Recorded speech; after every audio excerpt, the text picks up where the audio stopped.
Je vous remercie tous d'être venus aussi nombreux ce soir pour cette première qui est en quelque sorte la suite de nos liens privilégiés déjà entamés il y a 4 ans, je dirais presque familiaux. Et nous commençons donc par un sujet qui est absolument pile dans l'actualité, puisque nous allons commémorer 40 ans de révolution iranienne dans quelques jours, le 11 février. Et c'est l'occasion de faire le point. Nous avons un peu anticipé avec ce numéro spécial à plus d'un titre et aussi augmenté par beaucoup d'événements et actualisés par les derniers rebondissements dans la région, Iran, Arabie Saoudite. Et donc avec monsieur Michel Makinsky, ici présent, qui dirigeait pour la 3e fois un numéro des Cahiers de l'Orient et qui, après avoir passé 30 ans à travailler sur cette région et particulièrement sur l'Iran, est directeur général d'Ageronis International aujourd'hui et publie énormément d'articles pour des revues concurrentes mais néanmoins amies de la nôtre, et également des livres spécialisés, des ouvrages. Et il est collaborateur scientifique, je le précise, auprès de l'Université de Liège. Monsieur Makinsky, je voudrais vous demander, alors nous sommes à 40 ans, comme dans un bilan, si on peut en faire un aujourd'hui, à 40 ans de révolution islamique qui est redevenue la République islamique, à mi-chemin, à 2 ans des prochaines élections. Vous allez, alors j'ai envie de vous poser plein de questions, mais vous allez aborder de nombreux points passionnants dans votre intervention. Je rappelle que dans l'actualité brûlante, il y a 3 jours, 3 pays européens ont lancé un système, un instrument de détournement, ou en tout cas qui va tenter de contourner les sanctions américaines et l'extraterritorialité de la loi américaine pour les sanctions envers l'Iran. Un système qui s'appelle INSPEX, et vous allez nous en parler tout à l'heure. On va revenir également sur les forces en présence à l'intérieur de l'Iran, les rapports de force entre le président de la République, avec le guide de la révolution, Ali Khamenei, le rôle des pasdaran et le pouvoir même économique des pasdaran, et évidemment le poids de l'Iran aujourd'hui, seul pays persanophone dans cette région, son rôle dans la crise environnante en Syrie notamment, et face à ses voisins puissants et moins puissants du Golfe Persique. Je vous laisse la parole. Merci. Merci beaucoup. Ce programme totalement accablant me laisse assis. Et donc, je ne sais pas comment on va faire pour faire le tour. On va prendre le parti de ne pas faire le tour. Et c'est bien qu'on se voit ce soir pour ce 40e anniversaire qui approche. Anniversaire, comme vous le savez, là je ne vous apprends rien, qui est chargé de nuages. Nous avons des menaces trompiennes, nous avons des menaces saoudiennes, nous avons des menaces israéliennes, et nous avons aussi, on le verra, des problèmes internes très sérieux, pas qu'économiques, mais également politiques. Si vous voulez bien, on va essayer de dresser un survol, parce qu'on ne peut pas faire autrement dans le laps de temps à partir. Notre thème de ce soir, c'est entre sanctions et pression américaine, front israélo-saoudien, fragilité interne, Téhéran entre en résilience.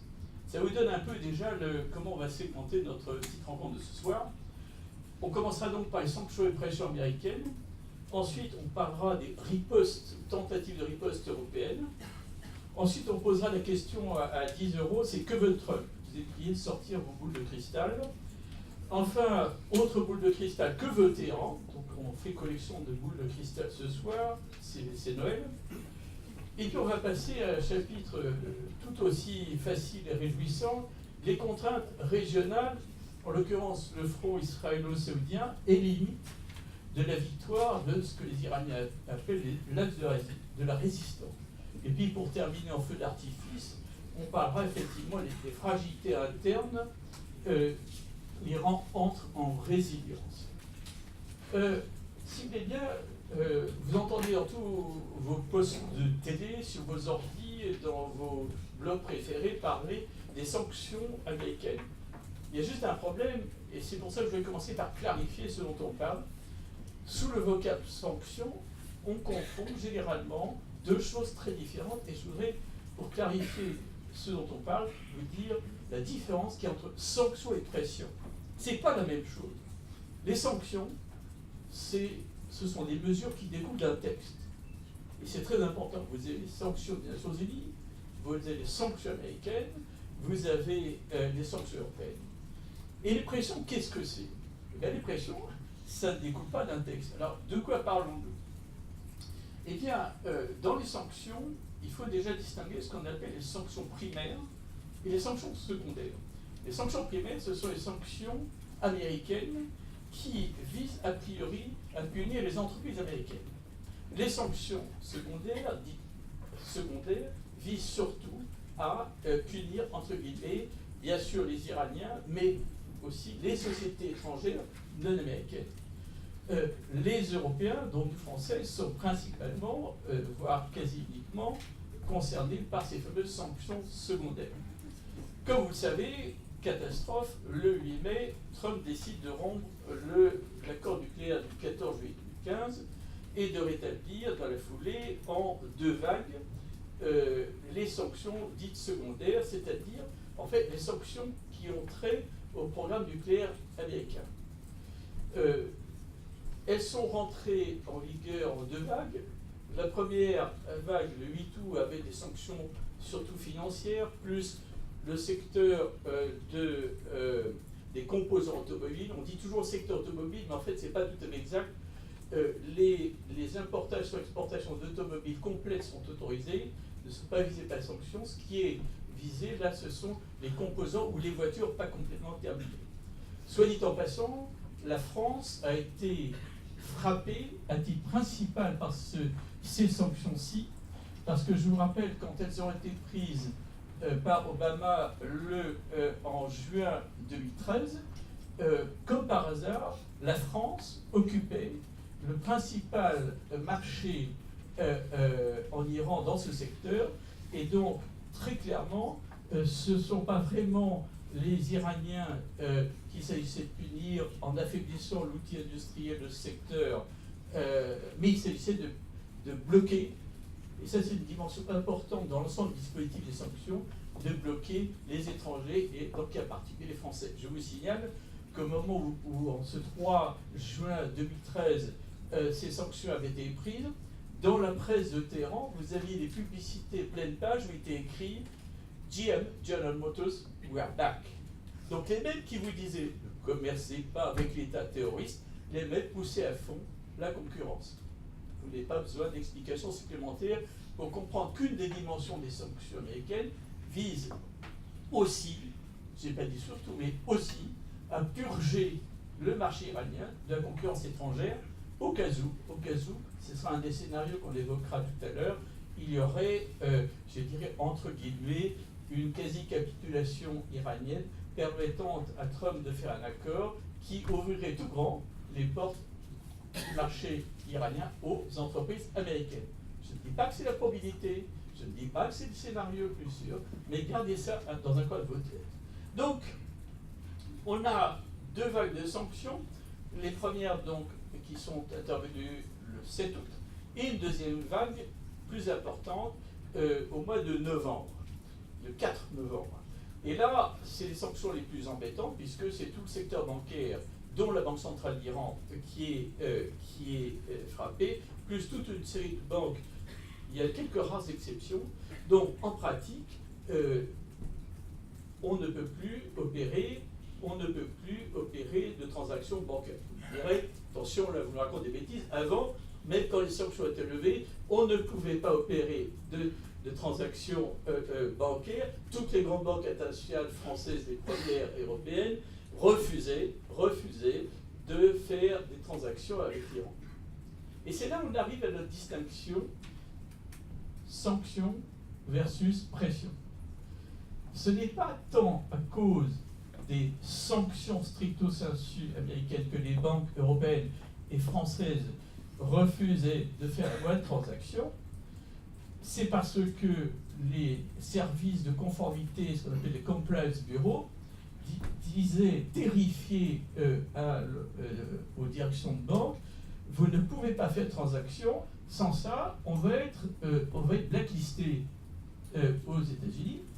Et quels sont les types de pression auxquels les banques et les entreprises étaient et sont soumis? Ça va du soft au hard. Le soft, ça peut être un article dans le Wall Street Journal disant la banque machin, l'entreprise machin, commerce avec l'État terroriste, c'était tribunal, ils ont du sang sur les mains, etc. Vous voyez un peu le topo. Un peu moins soft, vous avez des tentatives de représailles par le Congrès.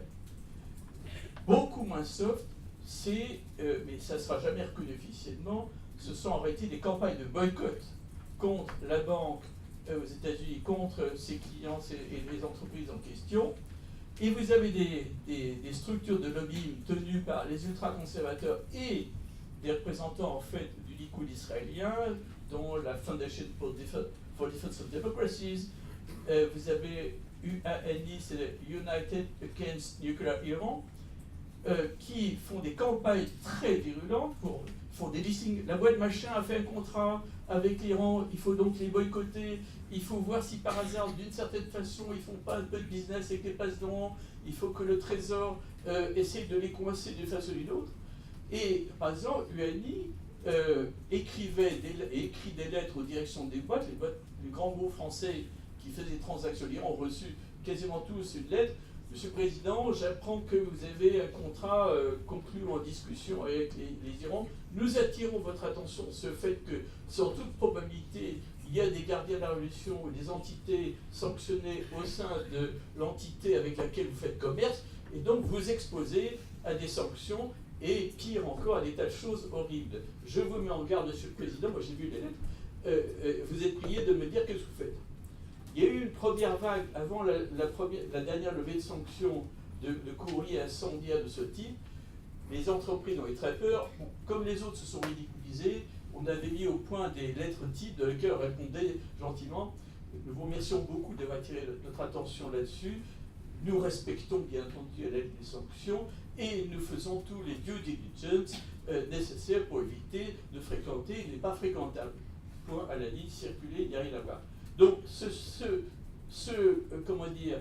structure s'est un peu calmée, mais ou du moins, elle est devenue moins dangereuse. Par contre, avec l'arrivée de Trump, le FAC, qui est le Trésor américain, a beaucoup renforcé, parce qu'il y a des changements d'équipe encore plus durs que les précédents, a beaucoup renforcé, je veux dire, les pressions de ces entreprises. Il faut voir que le patron de l'OFAC, qui s'appelle Steven Mnuchin, et surtout sa numéro 2, Sigal Mandelker, font le tour des capitales pour dire attention, attention, ne faites pas de commerce avec l'État terroriste iranien, car si vous faites du business, il va avoir des gros ennuis, parce que nous, on se fait fort de trouver un passe-d'armes caché derrière un placard, etc. Et donc, il y a eu des pressions. Alors, ce n'est pas des sanctions, mais c'est de la pression ultra violente. Et donc là, on a enfin encore plus hard dans la gradation des pressions. Vous avez, c'est des choses dont on n'a pas beaucoup parlé, mais qui peuvent être très violentes. Des consignes données aux fonds de pension américains qui ont des placements extrêmement importants dans les banques, dans les grandes industries françaises, pour désinvestir du capital, pour faire chuter le cours de bourse. Et ça, je peux vous dire, c'est excessivement violent. Le fonds, par exemple, CalPERS, avait reçu des instructions fermes de se désengager, bien que les adhérents soient fous furieux parce que c'était évidemment très profitable, donc c'était purement attentatoire. Donc, distinguons bien sanctions et pression. Et c'est parfois un peu entre les deux. Je vais dire un mot, je ne vais pas m'étendre dessus, sur le fameux cas BNP Paribas, sur lequel tout a été dit, y compris des bêtises. Attention, à propos de BNP Paribas, on vous dit c'est un problème d'extraterritorialité de la loi. C'est faux. Juridiquement, c'est faux. L'extraterritorialité des droits, c'est effectivement quand une loi s'applique en d'autres territoires. Je ne vous apprends pas grand-chose, merci. Par contre, le cas BNP Paribas est un problème juridique de nature différente. Une entité BNP Paribas en Suisse avait fait des tas de choses très vilaines, mais il ne lui serait rien arrivé si à un moment donné, elle n'avait pas touché le dollar. Et il faut savoir qu'il y a un principe de droit international public, qui est qu'un État a une souveraineté absolue sur sa devise nationale. Et si jamais, à un moment donné, le BNP Paribas n'avait pas croisé le dollar, elle aurait pu faire toutes ces bêtises, c'est pas bien, mais elle aurait pu les faire sans avoir à écoper de l'amende monstrueuse qu'elle a eue, qui juridiquement était fondée. Alors c'était pas bien, mais c'était juridiquement fondé. Donc attention à ces histoires-là, quand on parle extraterritorialité, etc. Donc, nous trouvons aujourd'hui, à l'issue de ce rétablissement en deux vagues des sanctions, les entreprises, les opérateurs et les alliés se trouvent dans une situation qui est en gros la suivante. Aujourd'hui, nous nous trouvons en fait avec trois secteurs très différents. Vous avez le secteur des biens et services expressément autorisés, ce qu'on appelle le groupe global des humanitaires. Qu'est-ce que ça veut dire? C'est 1, les produits agricoles, 2, l'alimentaire, 3, le médicament et les dispositifs médicaux, et 4, mais ça n'a pas servi, les pièces détachées pour l'aviation civile nécessaires strictement à la sécurité des aéronefs. Ça, c'est ce qui est expressément exempté de toute sanction dans les textes des sanctions américaines qui ont été rétablies, sous la réserve, bien sûr, que toute transaction avec des entités rayées dans le secteur ne se fasse pas avec des gens qui, en face, sont l'objet eux-mêmes de sanctions, c'est-à-dire des gens qui sont inscrits soit à titre de personnes physiques ou morales sur ce qu'on appelle des SDN list, c'est-à-dire des gens sanctionnés au titre, ça peut être du nucléaire, mais ça peut être aussi du terrorisme, en clair le Hezbollah, et il faut appeler les choses par leur nom, des atteintes aux droits de l'homme et du blanchiment de l'argent sale, etc. Donc si quelqu'un veut faire des transactions avec des Iraniens dans les secteurs expressément autorisés, sous réserve que l'entité en face ne soit pas l'objet de sanctions, eh bien, normalement, ça peut se faire. En pratique, ça ne marche pas. Ça ne marche pas parce que on quitte le domaine des sanctions pour revenir aux pressions. Et les banques européennes et internationales sont terrorisées. Elles sont terrorisées pour les pressions que j'ai décrites, mais aussi pour une raison technique qui rejoint un peu le terrain des sanctions. Je m'explique. Je vous ai dit que les États-Unis, comme n'importe quel pays, a un droit absolu au titre de sa souveraineté sur sa devise nationale, le dollar en l'occurrence. Et donc, quand on imagine de faire des transactions en euros, on dit chic, du coup, pas de problème. Il peut y avoir un problème. Il se trouve que les mécanismes bancaires sont à ce point vicieux que vous avez beau opérer des transactions avec des devises où le dollar n'intervient pas du tout, vous n'êtes pas à l'abri, pour des raisons purement techniques, qu'à un moment donné, dans le circuit, il y ait une conversion d'office technique à un moment donné et transitoire dans le dollar. Et idem, il y a dans les transactions internationales ce qu'on appelle des clearing houses, qui sont justement des structures bancaires qui font des conversions de devises, etc. Et il se trouve qu'une partie non négligeable d'entre elles sont soit de nationalité américaine, soit contrôlées par les Américains. Et donc le fait qu'une transaction parfaitement exempte de dollars en théorie puisse soit croiser du dollar à un moment donné, soit à un moment donné devoir faire un passage, même furtif, par une entité contrôlée sous domination américaine, fait que à ce moment-là, on retourne à la case départ, la banque est exposée des sanctions. Voilà pourquoi, à la fois pour les raisons de pression et de sanctions, toutes les banques internationales sont terrifiés et ne font rien. Il y a évidemment des exceptions, et en Europe, on avait un petit groupe de banques régionales allemandes. Je parle au avait parce que les Allemands sont obligés de faire plus attention. Il y avait en Allemagne une banque irano-allemande, l'Europäische Rheinische Bank, qui a été réintroduite dans la liste des sanctionnés, donc on l'oublie. Mais les petites banques allemandes régionales qui n'avaient aucun intérêt aux États-Unis ni d'exposition font en ce moment profit bas. Il y en a quelques-unes également en Italie, dont le groupe Banco Popolare, mais qui fait également profit bas, et Unicredit également. Et du coup, on parlait d'une banque espagnole, etc. Mais toutes ces banques sont obligées de faire beaucoup plus attention parce que le Trésor américain a sorti fusil de chasse et fait des tournées. Et vous avez même des scènes assez ahurissantes. L'ambassadeur américain à Berlin qui prend la parole publiquement, s'adressant aux entreprises allemandes: vous devez arrêter de faire du business avec les vilains iraniens, sans ça vous aurez affaire à nous. Les gens ne sont pas candidats au suicide. Donc face à cette situation, qu'a fait... pardon, avant ceci, je n'ai pas terminé les secteurs. On a donc les expressément autorisés et on a les expressément interdits. C'est-à-dire, j'ai évoqué les équipements automobiles, et il y a bien sûr tout l'oil and gas, bien sûr. Il y a le secteur bancaire, le secteur maritime, les infrastructures portuaires, aériennes, etc. Et donc, il y a un trou. Et ce trou, qu'est-ce que c'est? Il y a une catégorie très importante, un secteur entier, mais plusieurs secteurs entiers, qui ne sont ni expressément autorisés, ni expressément interdits. Et économiquement, c'est intéressant, ça mérite de garder ce cycle dans l'esprit. C'est tout le secteur de l'environnement. L'environnement, c'est quoi? C'est l'eau, les déchets. Il y a également les infrastructures qui ne sont ni aériennes, ni portuaires, et c'est également très important. Vous avez ferroviaire, par exemple.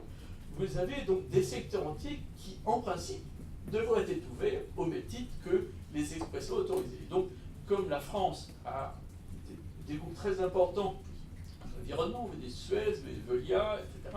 Donc, c'est très intéressant. Mais on se trouve toujours en présence de l'exposition de ces groupes aux États-Unis et du blocage bancaire.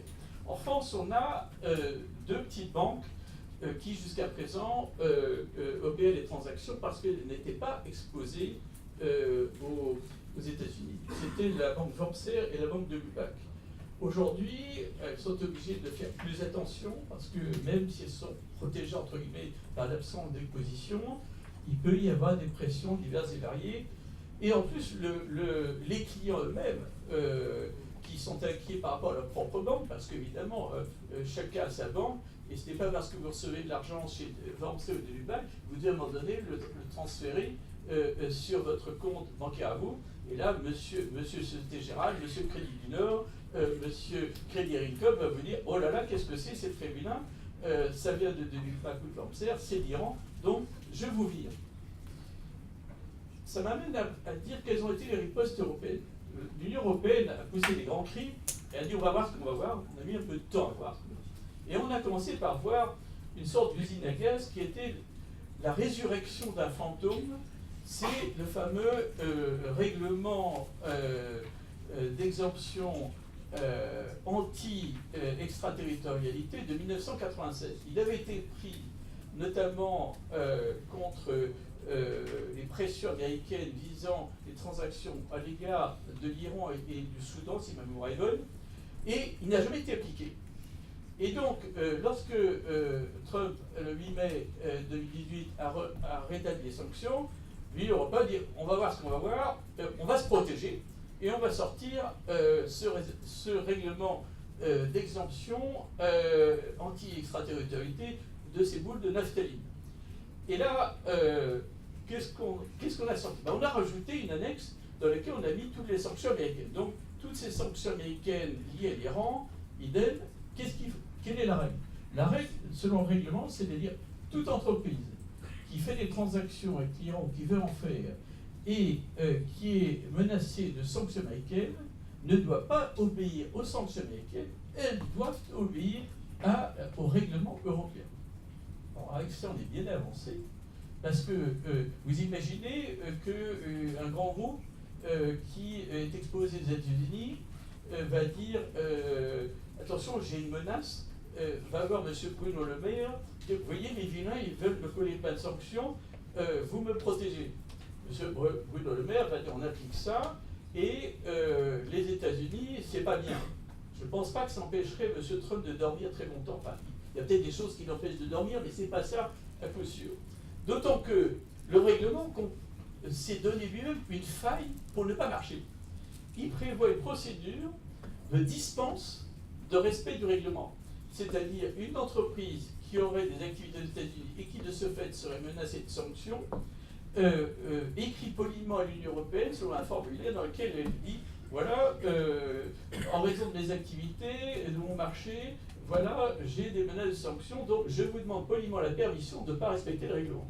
Donc, à partir du moment où vous donnez la recette pour ne pas respecter un texte, et seconde faille du système, c'est que les groupes qui se sont retirés à cause des pressions et des risques de sanctions, Total, Renault, etc., je vous fiche mon billet, je leur pas posé des questions, mais qui ne sont pas allés demander poliment à la commission est-ce que je peux avoir la permission de ne pas appliquer le règlement. Il y a un truc imparable, c'est il suffit de dire que je me suis retiré du marché iranien parce que ça ne correspond plus à mon business plan.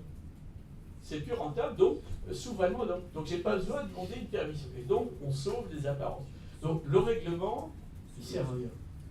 Alors on a annoncé dans la foulée l'accouchement dans la douleur, les peines et les tremblements d'un véhicule spécial dédié pour permettre des transactions entre l'Iran et l'Union européenne pour être à l'abri de tout problème. Ça s'appelait, on a commencé par l'appeler le SPV, véhicule spécial, et maintenant la montagne a accouché d'une souris qui s'appelle Intex. Alors, le bébé est né le 31 janvier.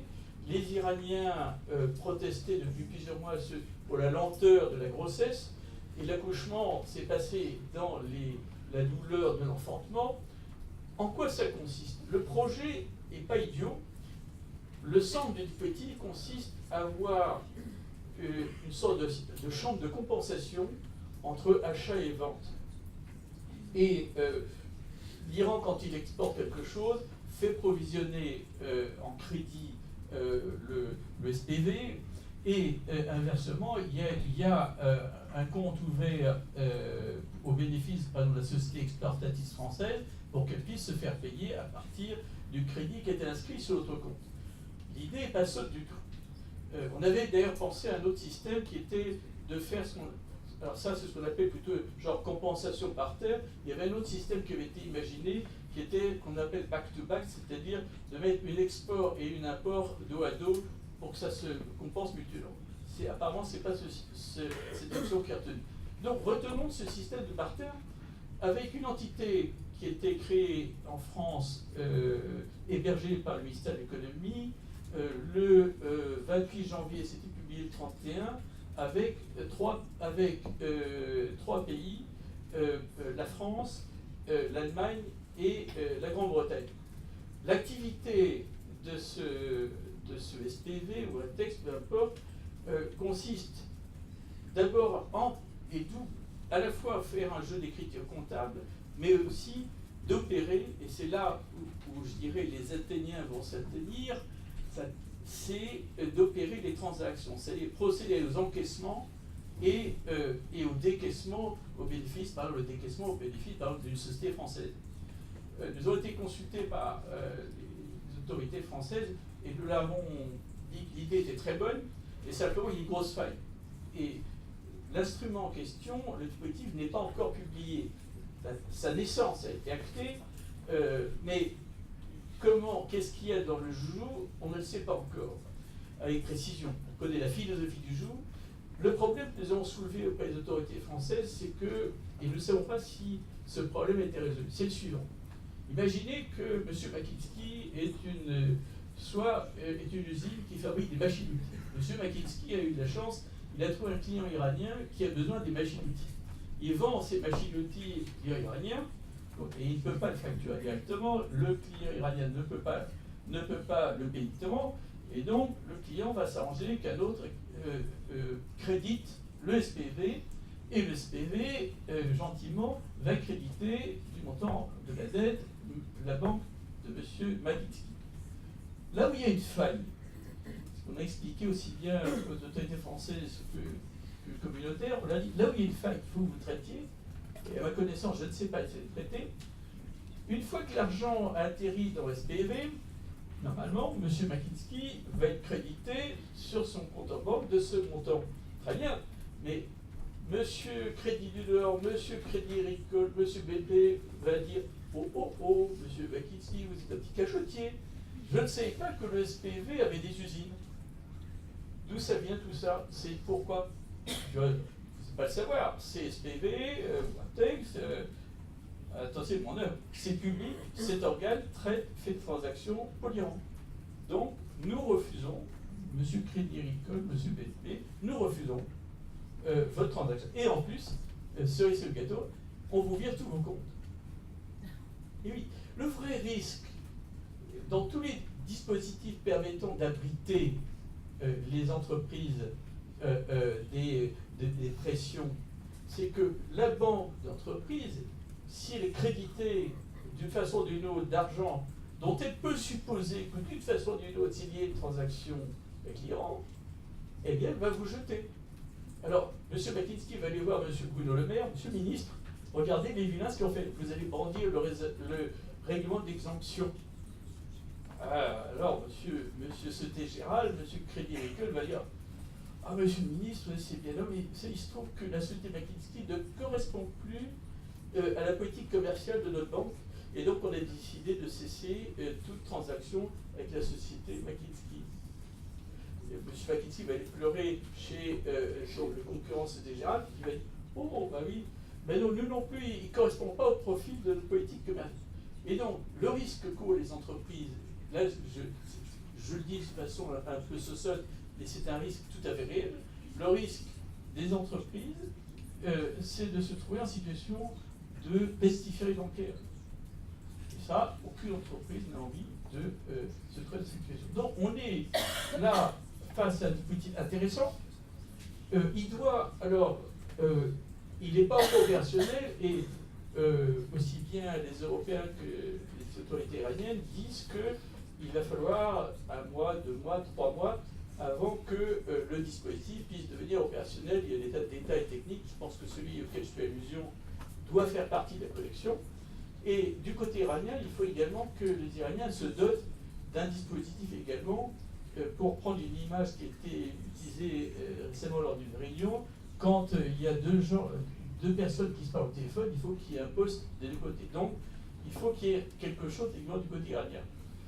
Et donc, il va falloir attendre facilement, à mon avis, entre c'est un peu short, mais 3 mois avant de voir comment ça marche. C'était très important que ce dispositif soit mis en place pour des raisons principalement politiques. Il fallait donner un signal très fort aux Américains, même si M. Trump n'a pas perdu le sommeil. 2, il fallait également donner un signal fort et politique de notre engagement aux côtés des Iraniens, disons, ce n'est pas parce qu'on nous met un pistolet sur la nuque qu'on est obligé de divorcer. Et en plus, il y a beaucoup de raisons. Les Iraniens respectent les sanctions. Les rapports successifs de l'Agence internationale pour l'énergie atomique sont tous concluants dans le même sens. Il y en a bien qui disent là-dessus on pourrait faire un peu mieux, mais tous ont été très clairs. L'Iran respecte les sanctions. Et même les autorités américaines ont reconnu l'Iran respecte les sanctions. Donc le retrait américain, qui n'est pas un snapback. Le snapback, vous savez, c'était une procédure qui était prévue dans l'accord très compliqué, où il fallait dire on trouve que c'est pas bien ce que fait l'autre, une commission qui se réunissait, l'ONU était machin. Là, les États-Unis se sont retirés unilatéralement, et au regard du droit international, c'est clairement une violation d'un accord qui était consacré par les résolutions du Conseil de sécurité des Nations Unies. Donc on est dans cette situation actuellement avec une riposte européenne qui est tout à fait, je dirais, encore embryonnaire. Et au stade actuel, on a pendant 3 mois une phase d'attente. Il faut savoir que ce qui est intéressant, il est prévu que ce dispositif sera ouvert à des pays tiers. Et en particulier, la Russie est très intéressée à en faire partie. Et il est question que la Chine, ça paraît moins plausible, en fasse partie. Il est certain que si la Russie se joignait au dispositif, cela lui donnerait un poids supplémentaire considérable. De leur côté, on sait que les Russes travaillent à des petits mécanismes maison dont on ne sait pas s'ils sont tout à fait transparents parfaitement carrés. On pense que la Chine, fidèle à ses traditions, et en vertu du principe que la main gauche ne sait pas ce que fait la main droite, fait des petites choses, mais c'est encore flou. Maintenant, il faut dire également un mot. La mise en application de ce dispositif est également tributaire d'une échéance extrêmement importante qui va avoir lieu très bientôt, en l'occurrence pendant la session du GAFI du 17 au 22 février. Le GAFI, c'est cet organisme qui est un peu le gendarme de finances, qui est chargé de s'assurer que les pratiques bancaires financières correspondent aux standards internationaux anti-blanchiment, anti-terrorisme, anti-tout ce que vous voulez, avec une bonne gouvernance. Je rappelle que l'Iran est sous surveillance du GAFI et a obtenu un délai pour mettre ces dispositifs bancaires en ligne avec le GAFI. Ce délai expire au cours de ce mois de février et la position de l'Iran sera examinée par le GAFI, qui est très important, au cours de cette session du 17 au 22 février. Où est-ce qu'on en est? Il y a 4 textes de loi qui ont été discutés au Parlement iranien, le Majlis. Certains approuvés complètement, d'autres ne sont pas complètement approuvés, puisque les organes de contrôle iraniens, dont le Conseil des gardiens puis le Conseil du discernement, ont émis des objections, certaines à caractère juridique, d'autres à caractère plus politique, parce qu'il faut voir qu'évidemment il y a des enjeux politiques également dedans. Si par exemple on expurge ou on purge un certain nombre de bandes, d'organismes divers et variés, de personnages qui ne font pas que des choses bancaires correctes, qui sont souvent liés aux gardiens de la Révolution, ils ne sont pas très contents. Et donc ils sont montés au créneau et font tout pour le bloquer. Et on attend en fait l'arbitrage du guide suprême qui doit trancher entre une offensive excessivement violente de ces groupes conservateurs pour bloquer ces législations et le feu vert donné à ces législations qui, d'une certaine façon, je ne dirais pas conditionneront, mais compliqueront ou faciliteront la mise en place de ce mécanisme. Car si par hasard les lois en question ne sont pas adoptées ni promulguées, il sera très difficile de mettre en place des dispositifs de nature bancaire avec les Iraniens s'il n'y a pas cette espèce de blanc-seing. Pour l'instant, on est dans une phase encore un petit peu incertaine. Je crois qu'il y a un texte adopté définitivement, mais les autres, c'est encore tributaire en fait du feu vert du guide qui doit trancher en tant qu'autorité suprême du pays. Et donc, on est dans cette situation incertaine.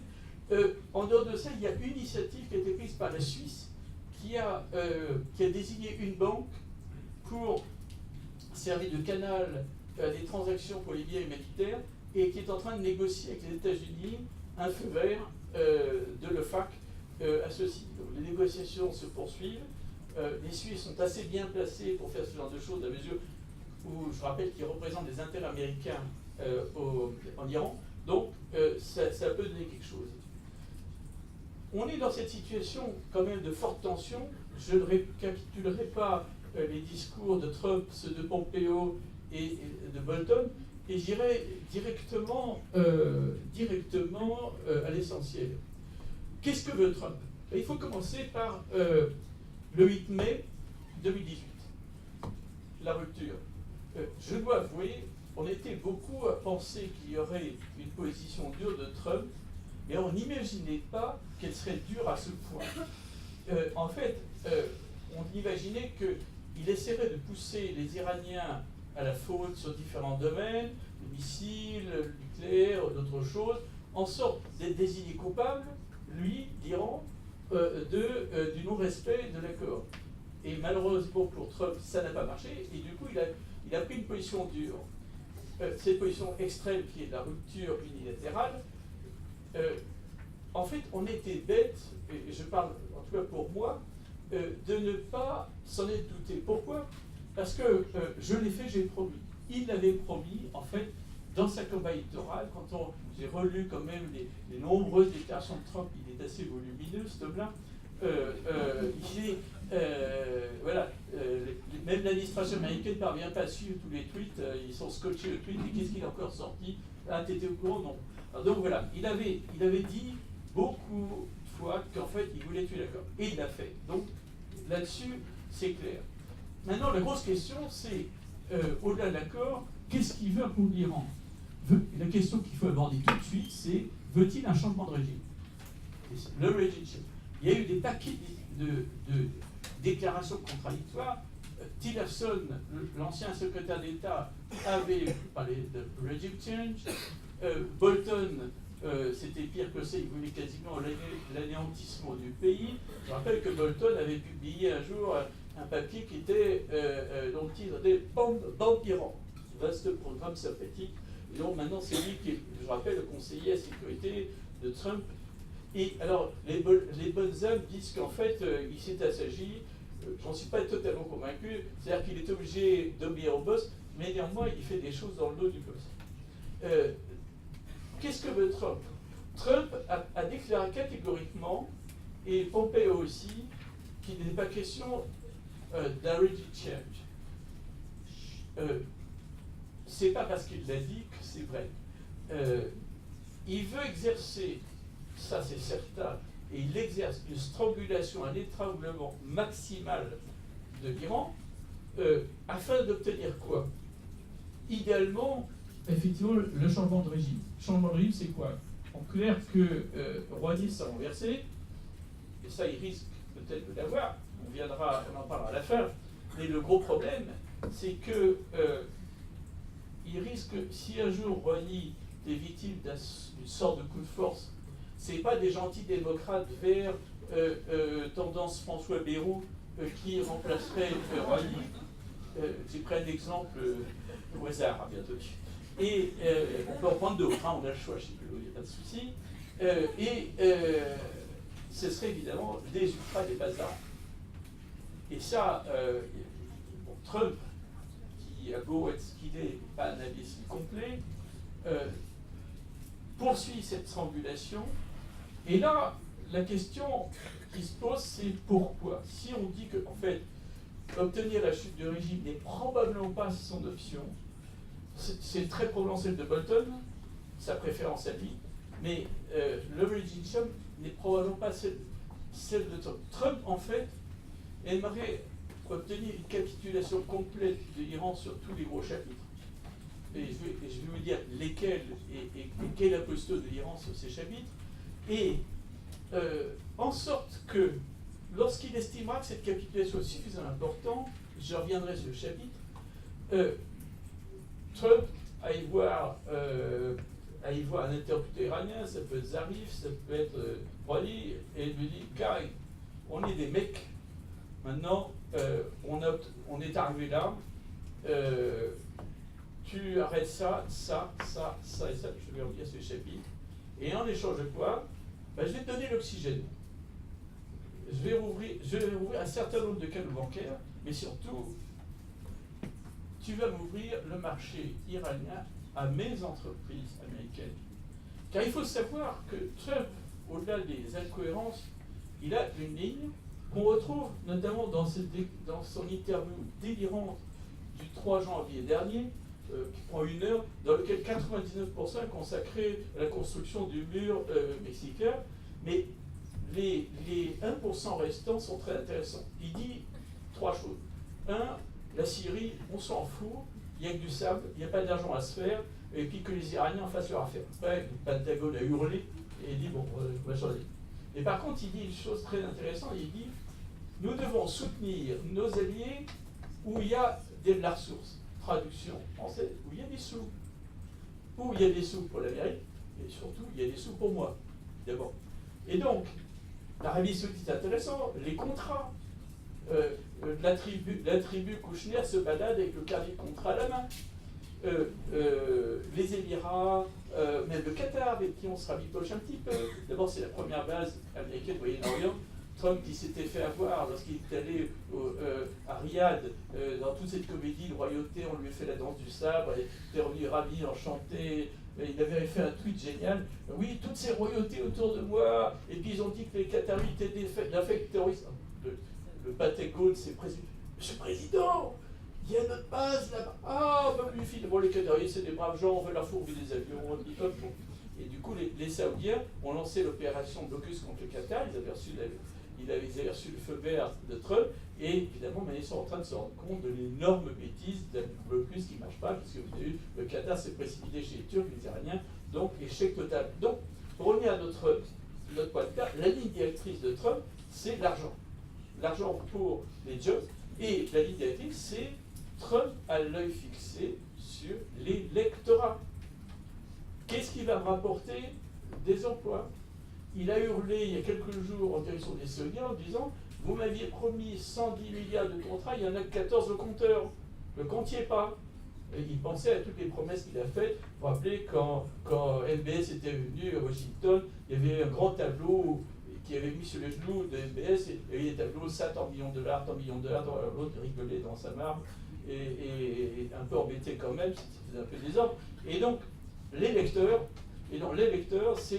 s'intéresse aux endroits où on peut se faire du blé. Donc, c'est pas compliqué là, c'est pas un sophistiqué Trump, mais c'est pas un imbécile. Attention, il ne faut pas prendre ce type-là pour un imbécile. Il a les yeux rivés au compteur. C'est pas très stratégique, mais c'est comme ça. Donc, la ligne Trump, c'est pas un régime change, je ne pense pas, mais c'est arrivé à une capitulation de l'Iran. Sur quel chapitre? Ben, il y en a, et c'est les mêmes en fait, ces chapitres sont les mêmes depuis avant même ça. Il y a sur le nucléaire ce qu'on appelle les sunset clauses, c'est-à-dire le régime applicable après 2025. Les négociateurs nucléaires avaient conclu un certain nombre d'allègements à échelon 2025 parce qu'ils jugeaient avec parfaite pertinence qu'il n'était pas nécessaire d'avoir un régime exceptionnel sur un certain nombre de points, alors que l'Iran, sur la durée, respecte ses engagements, et bien plus, respecte plus que ses engagements, puisque je rappelle que l'Iran applique volontairement le protocole additionnel au traité de non-prolifération nucléaire, qui implique des visites supplémentaires pas prévues au TP. Donc, vous voyez, c'était pas un calcul délirant de naïf, parce qu'on a traité Oban naïf, ces négociateurs naïfs, c'était un calcul. Et en fait, ça repose aussi sur une deuxième idée forte, et je voudrais que vous la reteniez, très important. L'Iran, on peut l'accuser de toutes les cachotteries possibles, d'avoir des trucs dans des souterrains planqués, mais fondamentalement, l'Iran n'a pas vocation à construire une bombe pour une raison très simple, c'est que ça coûte des fortunes. Quand l'Iran a conclu l'accord du 14 juillet 2015, je rappelle qu'il y avait eu un deal entre Rouhani et le guide, avant même d'être président, quand il avait commencé les négociations avec le guide, Rouhani avait dit, monsieur le guide, il n'y a plus à rallier en caisse. Et donc, il n'y a pas le choix. Il faut faire une négociation pour obtenir de l'oxygène.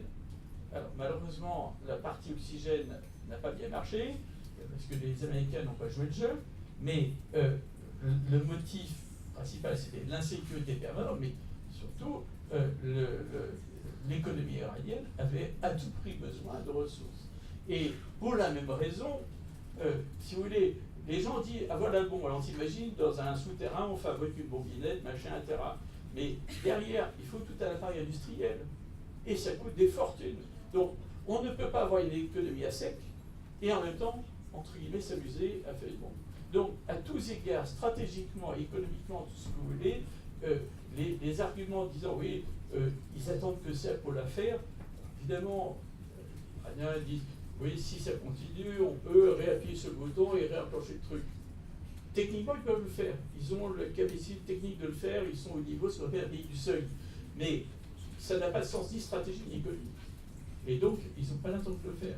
Alors, brandit la menace. Alors, on va faire un peu plus d'enrichissement, on va booster quelques centrifugeuses, on va retravailler le réacteur au lourd qui va aux légères, au plutonium d'Arak, etc. Mais il engage derrière. Mais rationnellement, ils ne veulent pas le faire parce qu'ils ne peuvent pas. Et ça ne tient pas. Et en fait, si ça les aide le faire, ils se couperaient définitivement toute possibilité de normalisation, non seulement avec les États-Unis, mais surtout avec l'Europe et avec les États-Unis. Et les Russes, pas oublier, les Russes qui ont été les grands artisans de l'accord nucléaire ne veulent à aucun prix d'une bombe iranienne. Je vais vous livrer un point qui n'est jamais soulevé. Ce sont en fait les Russes qui ont en grande partie offert aux Occidentaux l'accord nucléaire. En octobre-novembre 2014, Rouhani et Poutine ont signé un contrat pour la fourniture de 2 centrales nucléaires d'électricité, avec option pour 6 autres. Normalement, Obama aurait dû pousser des grands cris. Il y a eu un silence. Pourquoi? Parce que Poutine venait d'offrir aux Occidentaux, sur un plateau d'argent, l'accord nucléaire de juillet 2015. Pourquoi? Parce que le contrat prévoit que les Iraniens sont obligés de restituer tout l'uranium utilisé, le combustible utilisé aux Russes, qui en échange de quoi leur fourniront le combustible strictement nécessaire au fonctionnement. Donc à partir du moment où vous n'avez plus d'uranium stocké, planqué dans le territoire, l'histoire de la bombe devient un non-sujet. Alors toutes les histoires qu'on vous dit, le breakout time, ils vont faire la bombe en 6 mois, 3 mois, 1 an, machin, c'est pipeau. Parce que c'est un non-sujet.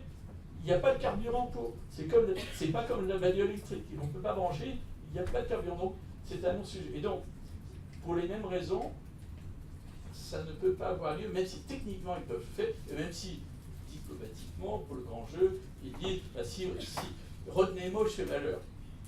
Bah oui, mais ça c'est. Donc, qu'est-ce que veut Trump? Il aimerait bien aller à Kenosha, amener l'Iran à Kenosha sur les chapitres. Alors, les chapitres sont des.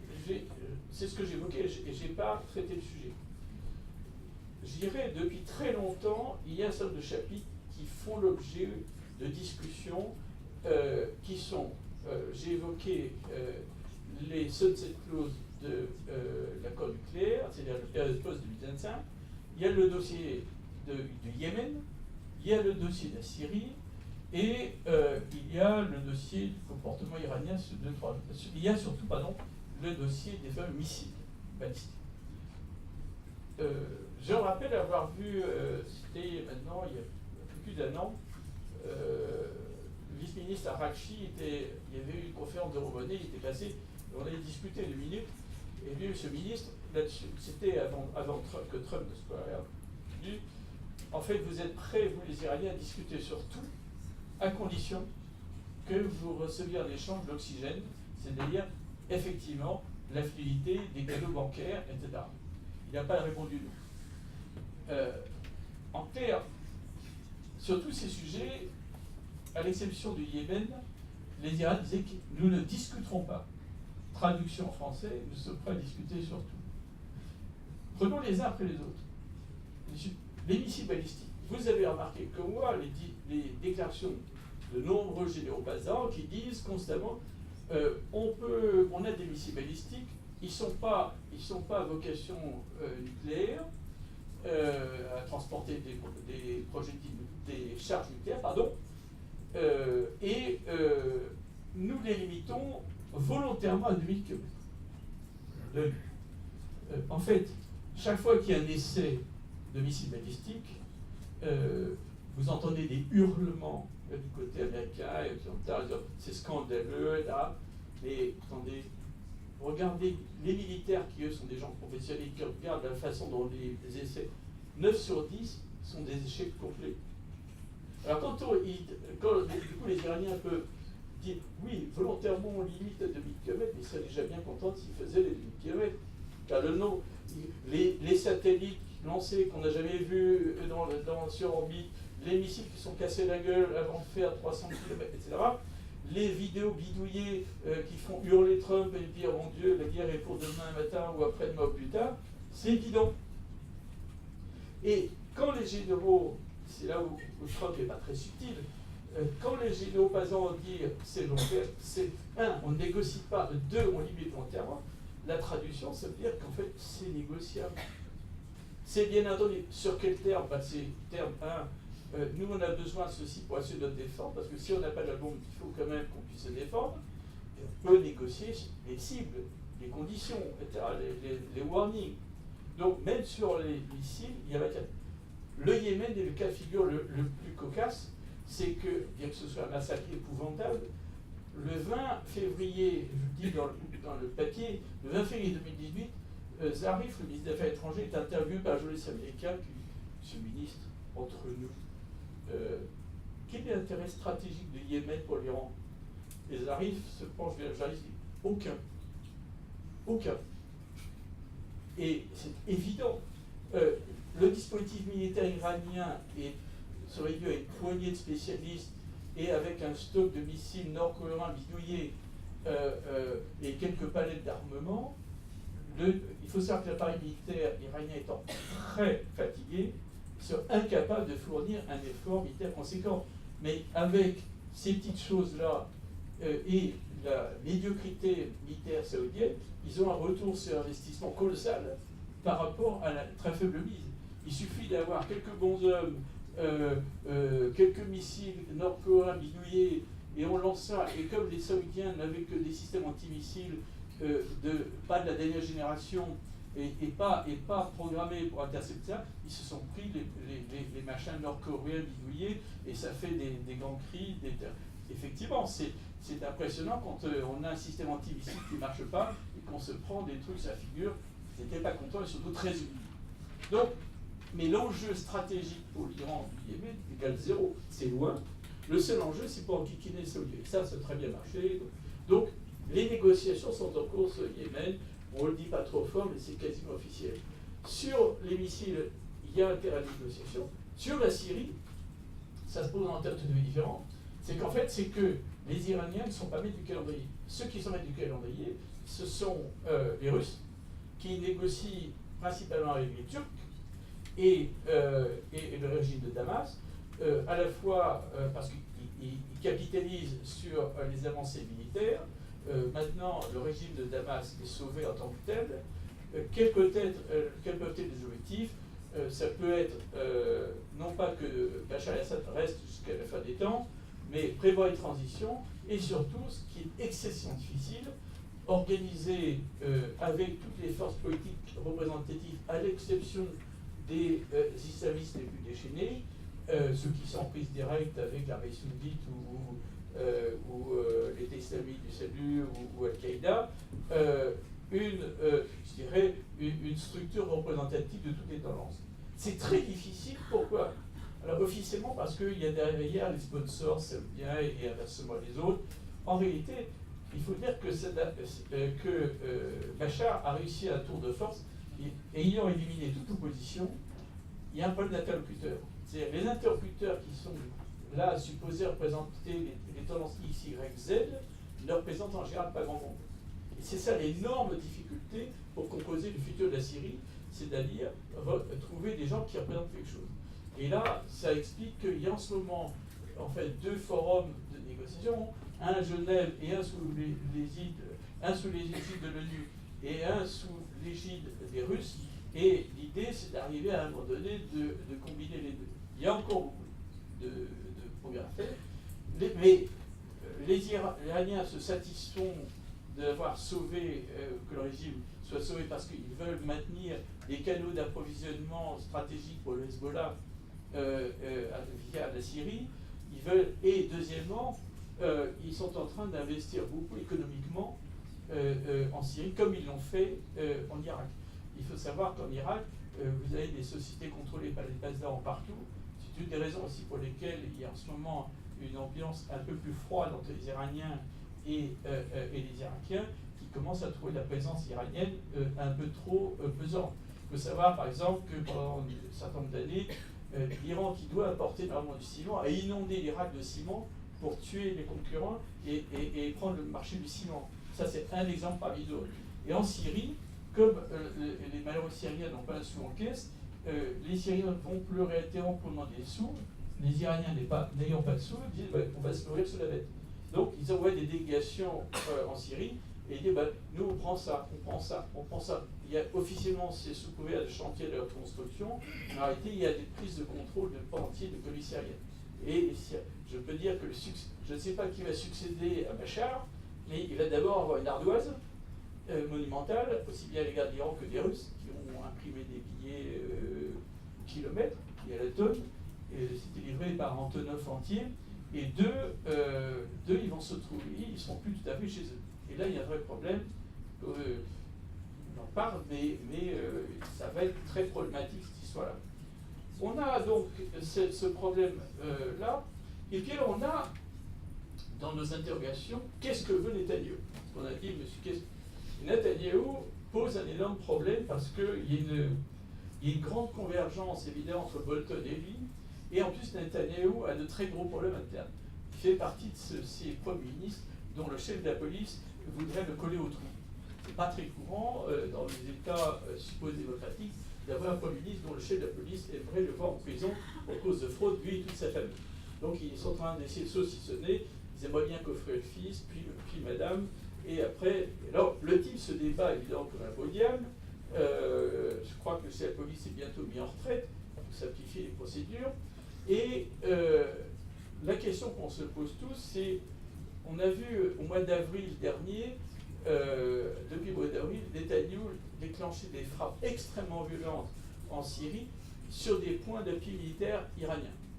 Et la question qui se pose est, est-ce qu'il veut seulement obliger les Iraniens à dégager le terrain, peut-être plausible, ou est-ce qu'il veut amener, par ce caractère massif, le Hezbollah a déclenché une contre-offensive plus importante que nécessaire ou adaptée à cette frappe, ce qui amènerait une riposte israélienne encore plus violente et ce qui amènerait les Iraniens à être obligés de venir au secours et ce qui amènerait, phase suivante, ce qui donnerait le prétexte en or à Netanyahou de déclencher une vidéo de choses sur l'Iran. C'est un scénario, je ne dis pas que c'est probable, mais c'était un des scénarios de Bolton. On sait qu'il est venu plusieurs fois, qu'il a poussé Netanyahou. Pour l'instant, Netanyahou n'y va pas pour l'instant, pour plusieurs raisons. D'abord parce que le Pentagone a dit que s'il va comme ça, on va créer de l'aide militaire. Donc le Pentagone est très con, parce qu'évidemment, ça déclencherait un embrasement partout. Donc c'est pas, les Américains ne sont pas les militaires qui sont des gens censés, ne veulent pas censés dedans. Mais donc on a un problème. Là, il y a une inconnue. Alors, a priori, ça ne devrait pas avoir lieu, car le Hezbollah est très prudent. Les derniers discours du Hezbollah sont très profil bas, jouant la carte politique. On est des Libanais, on soutient le gouvernement, on veut pas provoquer Israël. Nasrallah l'a dit textuellement. Ça veut dire aussi qu'il n'est pas trop tranquille, le Hezbollah. Et donc, on sent que là, on est dans une phase un peu entre deux. On ne voit pas. Donc, en fait, les Russes sont pressés de se dégager de la Syrie parce que ça coûte des fortunes. Et les finances russes ne sont pas grandioses. Les sanctions pèsent très lourd sur l'économie russe. Et donc, on a là aussi un problème où Poutine pousse à une solution politique, mais à sa manière. Les autres ne sont pas nécessairement d'accord, mais il pousse parce qu'il aimerait bien laisser un dispositif militaire suffisant, mais moins étendu, qui lui coûte moins cher, et surtout lui permettre de contrôler le retour des vilains de l'État islamique dans le Caucase, parce que l'obsession de Poutine, c'est les islamistes qui sont allés faire un bootcamp avec l'État islamique et qui reviendront sur le Caucase. Et là, l'obsession islamiste de Poutine, on sait que c'est une réalité, il n'a pas tort, et on sait aussi comme il la traite de façon relativement peu nuancée, pour dire les choses gentiment. Donc, il veut se dégager de la Syrie tout en maintenant une très forte implantation de la base de Tartous et des points d'appui. Il a étalé son joker avec le système antimissile S-300, qui est très efficace. La S-400 l'est encore plus. Et c'est pour ça qu'il a conclu un contrat avec les Turcs pour la signature d'un système antimissile d'S-400. Trump a vite compris le message. Quand un allié de l'OTAN signe un contrat pour un système antimissile S-400 qui est le meilleur du marché, les avions américains, quand il y a un S-400, il faut un détour. On ne s'amuse pas à flirter avec un S-400, sans ça, ça vous fait une diminution des effectifs. Aucune armée ne peut se permettre. Donc on est dans cette situation très, très inquiétante, avec une Arabie Saoudite qui commence à réaliser, tu disposes de combien de temps encore? Il faudrait laisser du temps pour les questions. Bon, alors je vais 5 minutes et je vais conclure sur l'aspect intérieur, mais en 2 minutes, l'Arabie Saoudite est en train de réaliser qu'elle a commis une gigantesque série de bourdes, elle sait qu'elle va devoir se désengager du Yémen, où elle est en concurrence avec les Émirats Arabes Unis. Ce n'est pas un front uni du tout. Les Émirats Arabes Unis, eux, ont une stratégie dans la Corne de l'Afrique. 2, elle réalise que le Qatar, c'est un échec complet, qu'il faut faire quelque chose. L'affaire Khashoggi, évidemment, a sérieusement ébranlé le régime. Totalement dit, le régime a été ébranlé. Et on a mis du Rolls-Royce, on a fait un remaniement, on a dit qu'on mettrait un certain nombre de types en tôle, etc. Mais on ne touche pas LBS, on ne touche pas mon LBS. Et puis, ils réalisent que sur la Syrie, la Syrie, c'est perdu pour eux, et du coup, ils ont autorisé un certain nombre de pays du Golfe, dont les Émirats Arabes Unis, Bahreïn. Le premier qui n'est pas du Golfe, c'était le Soudan, pour dire on va réouvrir des représentations diplomatiques. On parle de la réintégration de la Syrie au sein de la Ligue arabe. Donc, gros échec. Et du coup, l'Arabie Saoudite essaie de se consoler avec Israël et essaye maintenant, c'est sa nouvelle carte, de draguer les Irakiens pour dire ah, vous trouvez que les Iraniens sont pesants et nous on va arriver avec le Karnichek. Bon, ça va peut-être pas aller très loin, mais ils ont dragué Sadr, qui est un des chiites qui n'aime pas les Iraniens et qui joue son jeu perso, qui fait partie de la nouvelle coalition gouvernementale irakienne pour essayer de peser là-dessus. Dernier point, et puis je réponds aux questions, on est dans une situation interne iranienne critique, dans la mesure où l'économie est à plat, le chômage se développe à une vitesse gigantesque, l'inflation qui avait été le grand triomphe de premier mandat du président Rouhani est repartie au grand galop. Officiellement, on est dans des 15, 16, et maintenant on est beaucoup plus en réalité. Sur un certain nombre de biens, on est pratiquement à 60%, etc. Donc la situation est dramatique.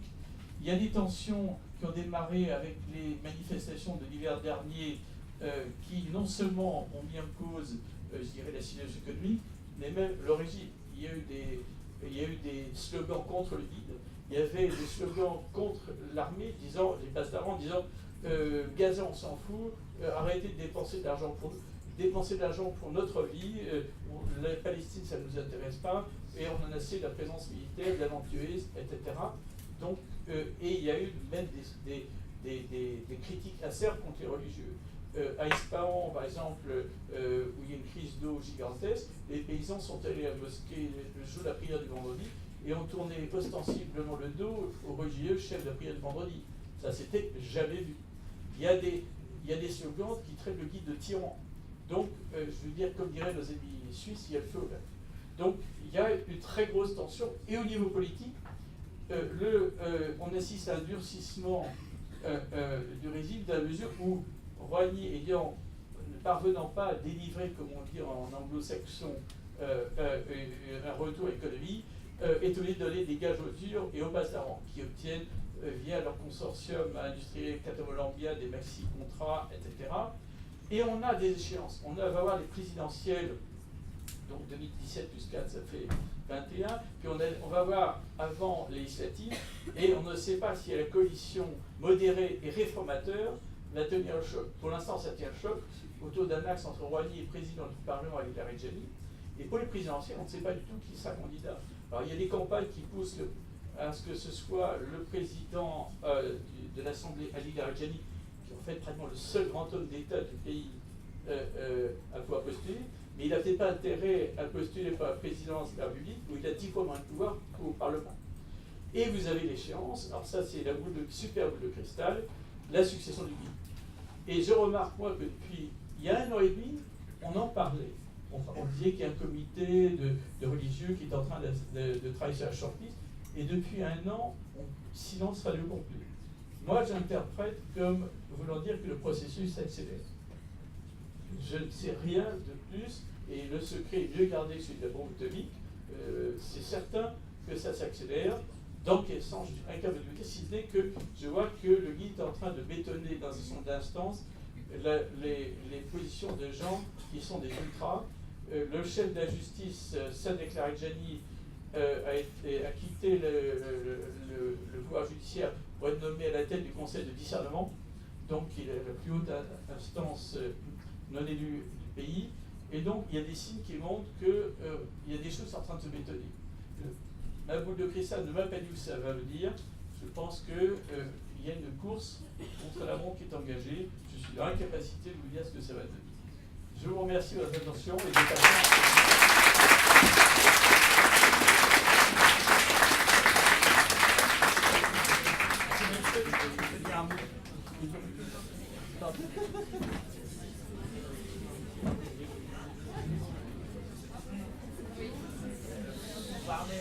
Vous avez parlé de l'économie iranienne, d'une part, et un politique.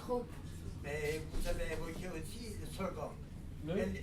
Les slogans que vous avez dit, vous n'avez pas dit depuis un an, dans une centaine de villes en Iran, tous les jours, les gens se sont levés. Qu'est-ce qu'ils ont dit? Ils ont dit, nous ne sommes pas musulmans, nous ne voulons pas d'Islam, nous voulons la monarchie. Depuis un an. Mais on n'entend jamais ça en France, ni dans aucun média, dans aucune radio, ni dans Je peux vous répondre. Je sais que ici, Non, ce que vous avez fait, Non, vous avez. parce que Attendez. quand je vois ces jeunes, ils ont moins de 40 ans tous. Ils n'ont pas. Oui, globalement, oui. On peut le penser. Enfin, il y a des exceptions. Il y a des exceptions. Alors, bon, rapidement, il y a eu des manifestations. J'ai comme je dis qu'il y avait des manifestations avec des slogans extrêmement sévères, y compris contre le guide. Il y a eu des slogans, nous voulons une république, point islamique, on les a entendus. Il y a des slogans qu'on a entendus très, très élogieux sur le chat. La signification est quand même celle-ci. Il y a une page qui est tournée clairement dans l'esprit de la population. On n'est plus dans la diabolisation du chat. Ça, c'est clair. Et là-dessus, il ne faut pas se tromper. Les gens, avec le recul, se disent oui, bon, c'était peut-être pas très bien, mais si on fait une comptabilité des prisons, des machins. Donc, il y a quelque chose qui. Ça ne veut pas du tout dire, c'est là où il faut faire attention, que les Iraniens souhaitent le retour du Shah. Ça, il ne faut pas se tromper. Je pense qu'ils souhaitent maintenir la République. Un nombre non négligeable d'entre eux souhaiterait qu'elle soit désislamisée, mais par désislamisée, je pense qu'il faut dire deux choses rapidement. Premièrement, qu'il n'y ait plus le velayat et faqih, c'est-à-dire la prééminence juridique, politique, tout ce que vous voulez, du guide et du religieux. Pour être plus précis encore, ils ne veulent plus de l'exercice du pouvoir par le clergé. Dans le chiisme, vous avez deux écoles. L'école irakienne qui dit que les religieux doivent avoir une très forte influence, mais ne doivent pas exercer directement le pouvoir. En Iran, ils exercent le pouvoir. Et ça, il commence à y avoir une partie non négligeable de la population qui ne veut plus strictement l'exercice, de l'exercice du pouvoir par le religieux. Et d'ailleurs, on qualifie, je ne sais pas si c'est pour l'Iran de théocratie, mais c'est un pays où le clergé a ce pouvoir et dont les mosquées sont vides. Donc il y a un problème. Donc, on va prendre d'autres questions. Bonsoir monsieur. En fait, je voudrais savoir quelle est la place du néoconservatisme.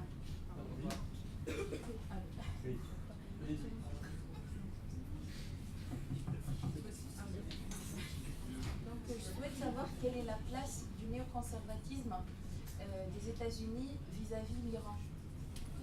La place. Alors, il faut savoir que. Excusez-moi, je fais allusion à la politique étrangère américaine. Ça, j'ai bien compris. Ce qu'on appelle le conservatif recouvre plusieurs courants, dont dont en fait un courant stricto américain qui est lié aux évangélistes en particulier, très favorable à Israël. Deux, il y a ce que j'appellerais du pur conservatisme teinté de populisme. Et enfin, il y a carrément une prise de pouvoir au sein du Congrès en particulier, de lobbies contrôlés, non pas entre guillemets Israël en tant que tel, mais par le Likoud. Je m'explique. Là, attendez, excusez-moi, je vais répondre en détail. C'est important. Aux États-Unis, la communauté juive, comme dans énormément de pays, est extrêmement diverse. Dire il y a un vote juif aux États-Unis n'a pas énormément de sens. La communauté juive américaine, et ça peut être évident pour Israël, mais ça ne veut pas dire qu'ils soutiennent les néoconservateurs.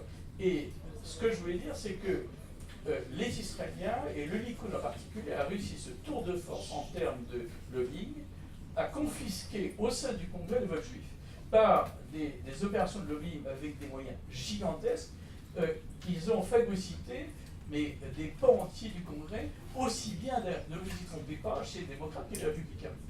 Chez les démocrates, vous avez un type comme Menendez, qui est haro. Ils sont tous corrompus jusqu'au trognon, ils parlent de tous les côtés par de fonds officiellement juifs, mais en réalité en partie venant d'Israël. En fait, le Likoud, si je voulais faire grossier, le Likoud contrôle une bonne partie de la politique étrangère des États-Unis. Et c'est un problème qui a été soulevé à plusieurs reprises aux États-Unis par un certain nombre d'experts, dont il y a eu un bouquin sorti je crois que c'était en 2006, par deux universitaires qui ont démontré que les États-Unis étaient contrôlés en réalité par Israël un certain nombre d'échelons, et il leur est arrivé une chose malheureuse. L'université dont ils dépendaient les a virés, parce que les fundraisers se sont entendus dire bah, vous avez le choix, ou bien on coupe les fonds, ou bien vous virez les deux types. Et ils ont viré les deux types. Donc les États-Unis n'ont pas de politique étrangère indépendante, et les liens entre les États-Unis et Israël ne sont pas des liens d'alliance, ce sont des liens de dépendance. 6 mois avant la fin de son mandat, Bush fils a libéré un type qui avait été collé en tôle parce qu'il avait été passé par l'FBI en train de livrer les secrets de la défense nationale à des agents israéliens. Il a été coffré et 6 mois avant la fin du mandat, eh bien, il l'a fait libérer. Et donc c'est des gens qui ont une puissance démesurée par rapport à comment dire, au pouvoir américain. Et il y a des analystes, il y a beaucoup d'analystes qui ont sorti qui démontrent les liens financiers entre ces lobbies et des paquets de décideurs ou d'influenceurs américains qui posent. Il y a un problème de souveraineté nationale, je crois qu'il faut carrément le dire, c'est un problème de souveraineté nationale. On prend une autre question. Bonsoir, merci pour votre conférence. Je me rappelle d'une phrase, je commence par une citation, c'est pour combattre les États-Unis, il faut disposer de la bombe nucléaire. C'est ce qu'a déclaré le Premier ministre indien, dont le nom m'échappe, au lendemain de la Première Guerre du Golfe. Alors prenons l'exemple de la Corée du Nord et l'attitude de Trump vis-à-vis de Kim Jong-un d'une part, et nous appuyons sur les réserves importantes de devises étrangères dont dispose l'Iran, d'autre part. Pourquoi, sur les plans économiques et stratégiques, l'indépendance qu'apporterait l'acquisition d'une bombe nucléaire à l'Iran n'est-elle pas envisageable aujourd'hui? Je crois que j'ai répondu. J'ai répondu en partie à la question. C'est que l'Iran est un pays du seuil, qui a la technologie pour le faire, mais pour les raisons que j'ai déjà indiquées, je ne crois pas que l'Iran ait intérêt à le faire. D'abord, il y a des raisons, aussi bien d'ailleurs économiques que stratégiques et diplomatiques, c'est-à-dire si l'Iran rompt l'accord nucléaire et se relance accord perdu dans un processus militaire, immédiatement, qu'il y ait une crise avec les États-Unis, à la limite, c'est très ennuyeux, mais il y aura une crise avec l'Europe et avec les Russes. Et je ne vous imaginez pas une seule seconde que les Chinois seront ravis également.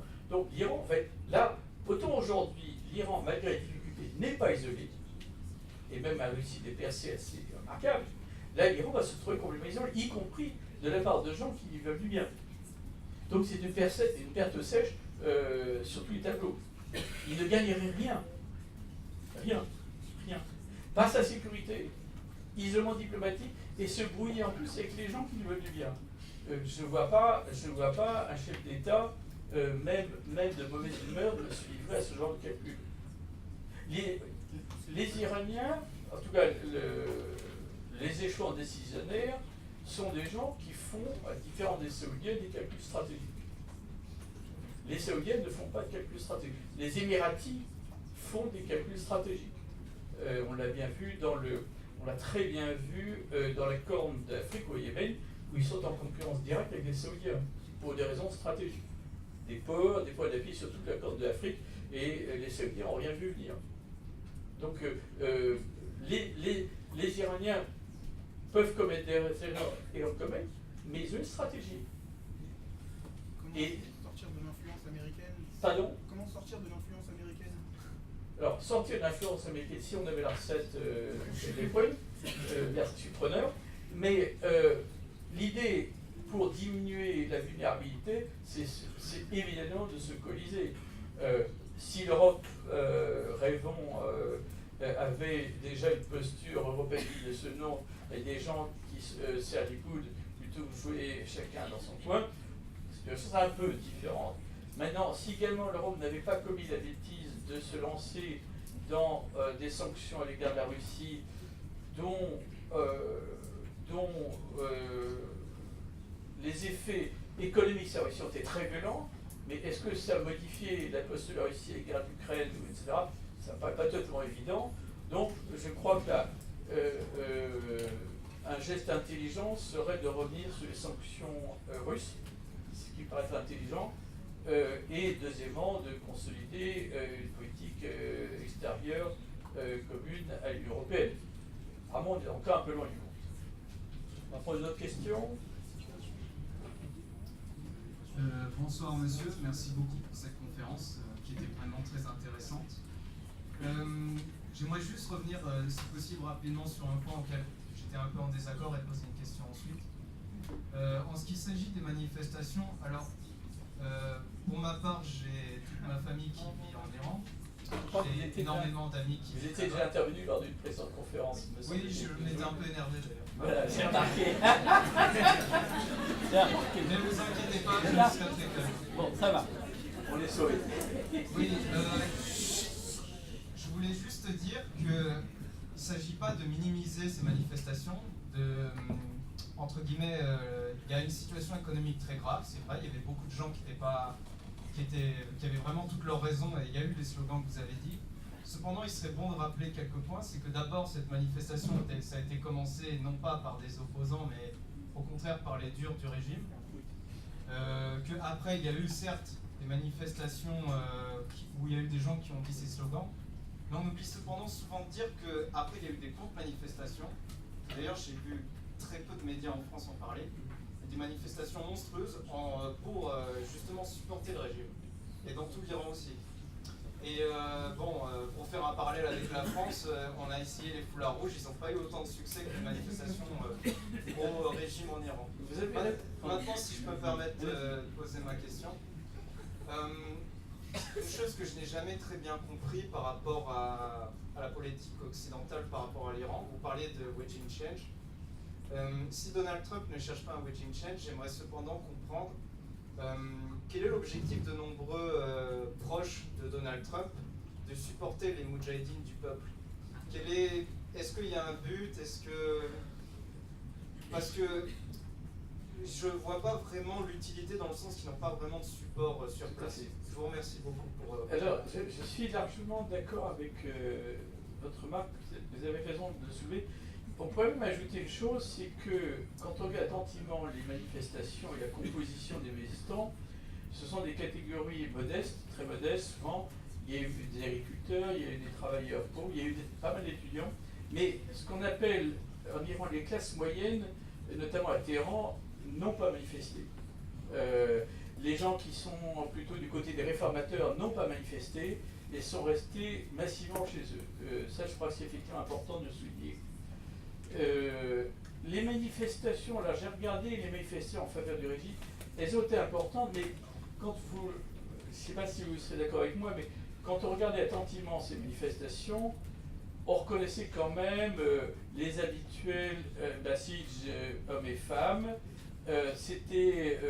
On connaissait la vieille organisation de mobilisation spontanée avec les cars, les sandwichs, la petite piécette.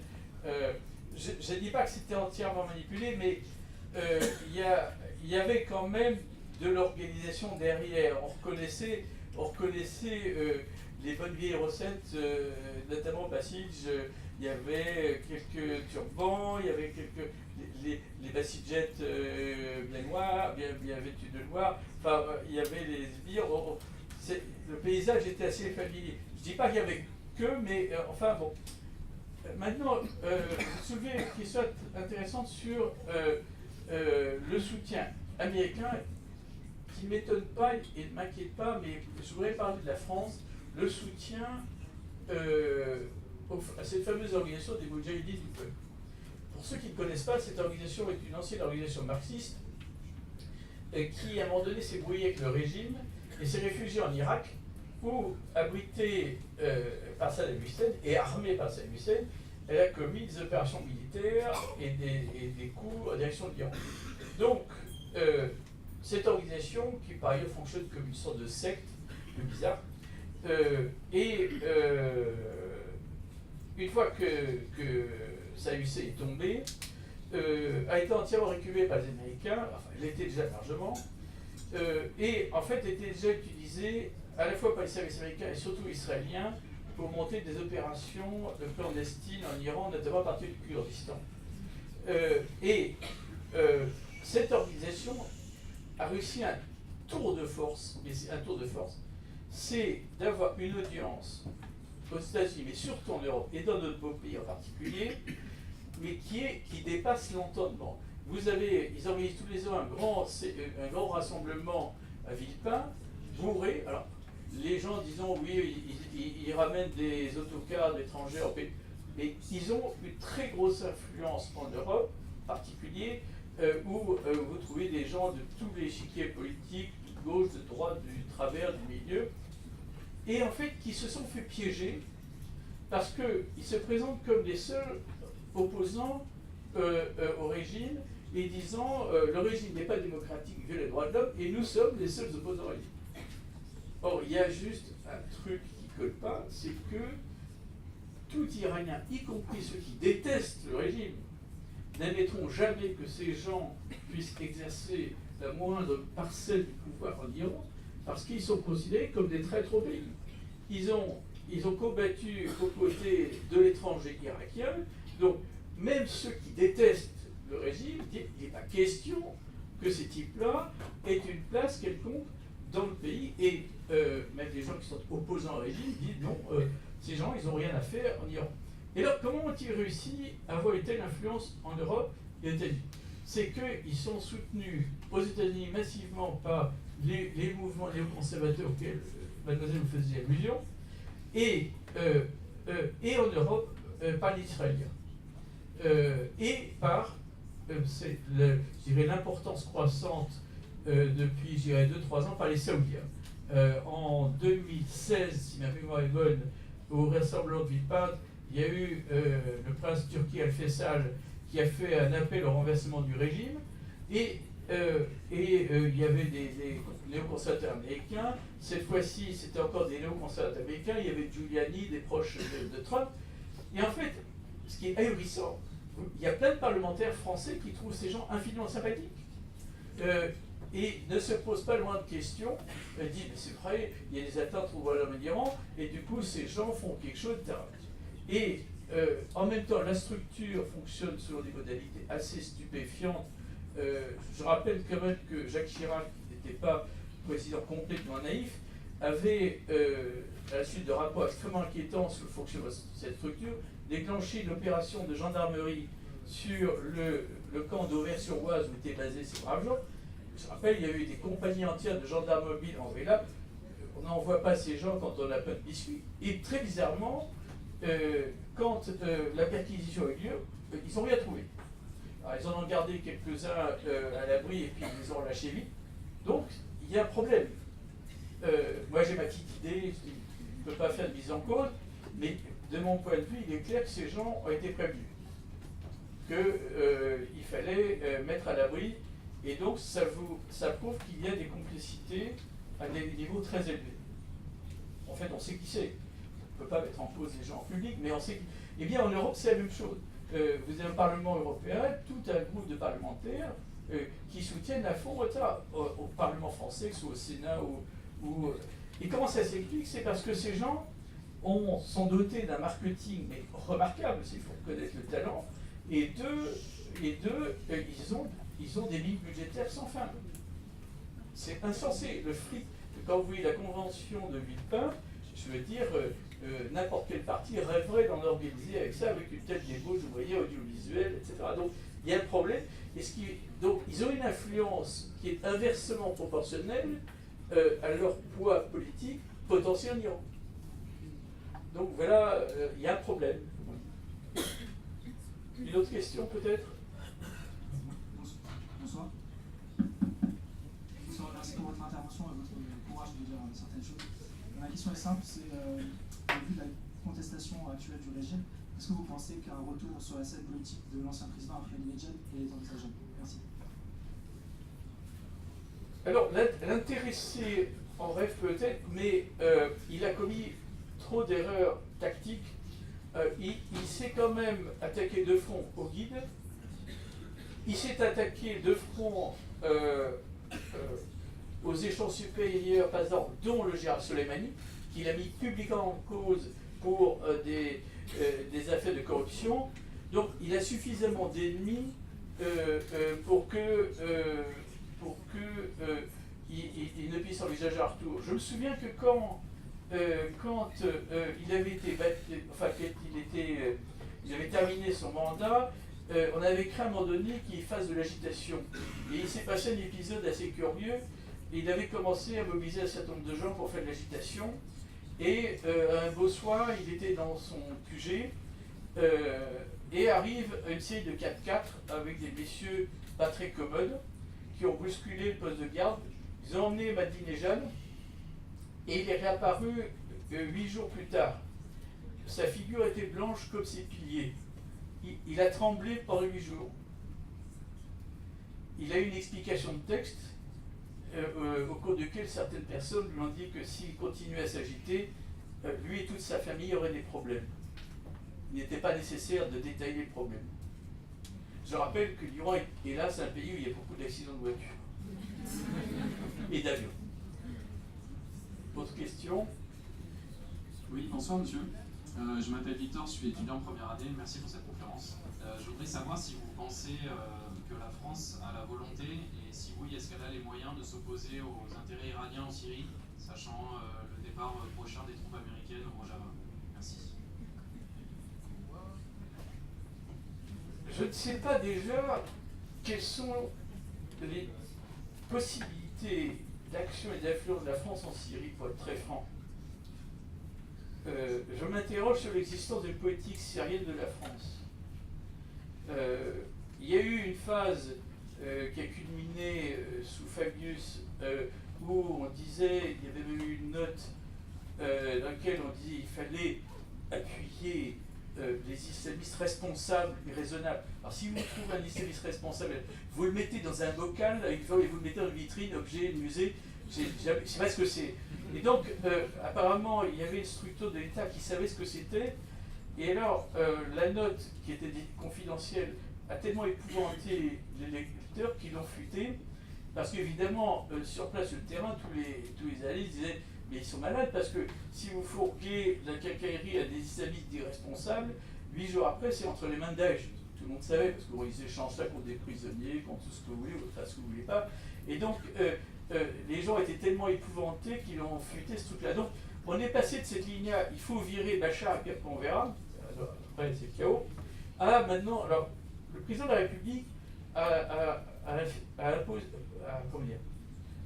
fait une très forte inflexion à la politique française syrienne en déclarant, je crois que c'était dans les tribunes du Figaro, du 22 juin 2017, si ma mémoire est bonne, où il disait qu'il fait une rupture sur la politique syrienne.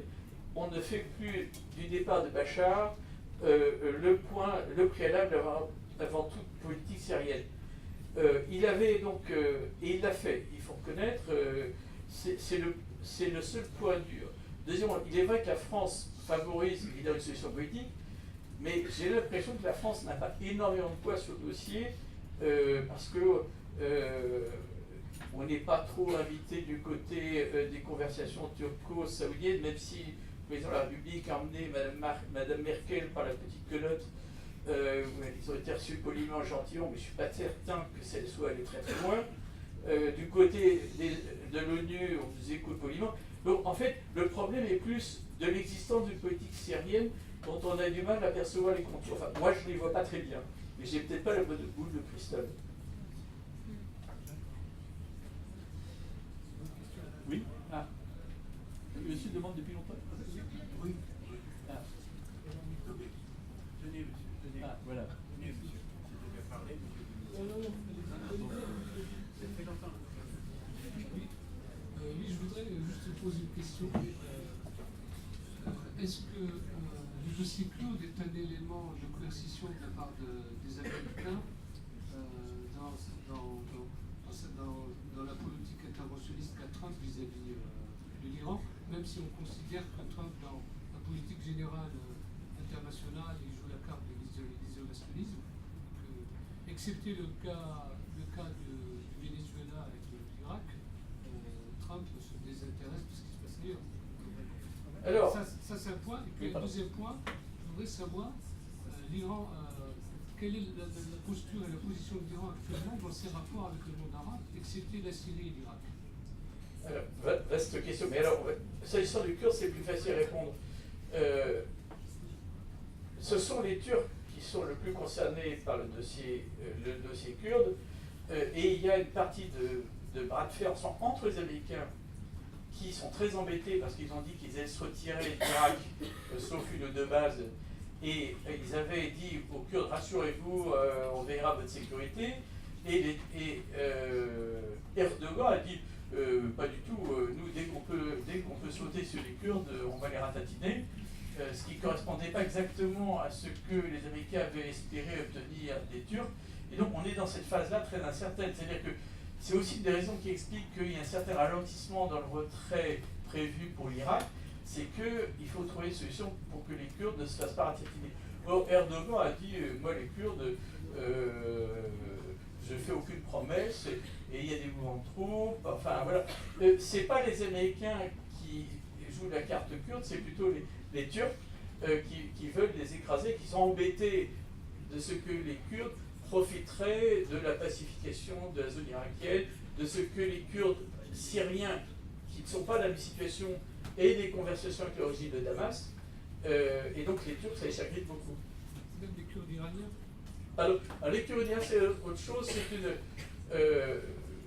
c'est une gestion difficile d'une minorité auquel le pouvoir central a souvent refusé des droits culturels, et qui du coup est tenté d'un peu maximiser ses revendications.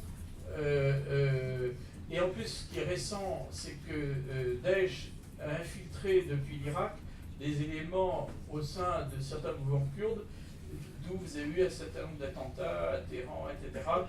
Mais c'était des éléments qui étaient venus d'Irak, etc., qui ont été coffrés, mais ils ont pu quand même faire des...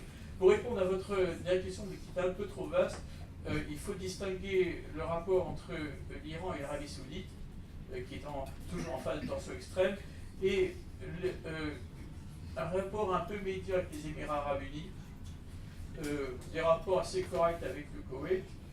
Point d'interrogation sur l'Égypte, où personne ne sait très bien, ni les Égyptiens, ni les Iraniens, sur quel pied danser. C'est un peu ce que l'on peut dire à cet égard. Et le Qatar, bien sûr, il y a un axe qatari qui ne cesse de se renforcer. Et il y a l'émir privilégié qui est Oman, qui profite d'ailleurs du blocus qatari, puisque il y avait un hub qui était installé dans un port émirati qui a été replié sur Oman.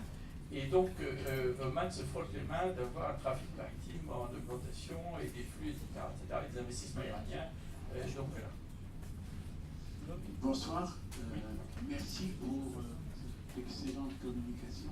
Je suis là. Voilà. Merci aussi à l'Institut et à cette belle jeunesse qui est là, parce que c'est elle, cette jeunesse qui est l'avenir. Donc on doit être intellectuellement honnête pour ne pas lui donner des fausses informations. Et j'ai trouvé votre exposé non seulement riche, sincère et honnête, ce qui n'est pas toujours le cas dans ces conférences quand il s'agit de pays de pays arabes ou musulmans. Alors comme monsieur a évoqué cette jeunesse qui n'a pas 40 ans, et elle aura le temps de les avoir, je voudrais simplement que vous nous rappeliez l'épisode Mossadegh, c'est très important de rappeler, parce que ces pays comme l'Iran qui ont élu leurs propres dirigeants, et comme toujours, quand l'Occident ne trouve pas son intérêt, eh bien, il débarque. Il faut rappeler que la CIA est partie chercher le Shah d'Iran à Rome, et c'est comme ça que l'Iran s'est trouvé plongé dans un bain de sang, et après, les ayatollahs sont venus, ils ont encore rajouté une tranche. Donc par honnêteté intellectuelle, si vous pouvez nous rappeler l'épisode Mossadegh, qui est ma deuxième question, et je vais m'en arrêter là. Où est l'intérêt de la France à s'aligner sur Israël, sur l'Angleterre et sur les États-Unis? Est-ce que nous n'avons pas un intérêt aussi à rouler pour nous-mêmes au lieu de rouler pour ces pays-là? Et je vous remercie. Alors, je vais répondre aux questions. Un peu moins brièvement sur la seconde question qui est, à mon avis, intéressante. Je ne dis pas que la première est dépourvue d'intérêt. L'épisode Mossadegh, évidemment, est un peu une carrière. C'est-à-dire que Mossadegh en Iran est un peu une idole qu'on brandit, etc.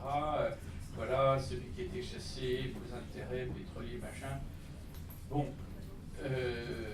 c'est vrai que c'est présent, il est très présent dans l'imaginaire iranien. Ceci dit, l'histoire ne bégait pas. Rouhani était élu démocratiquement.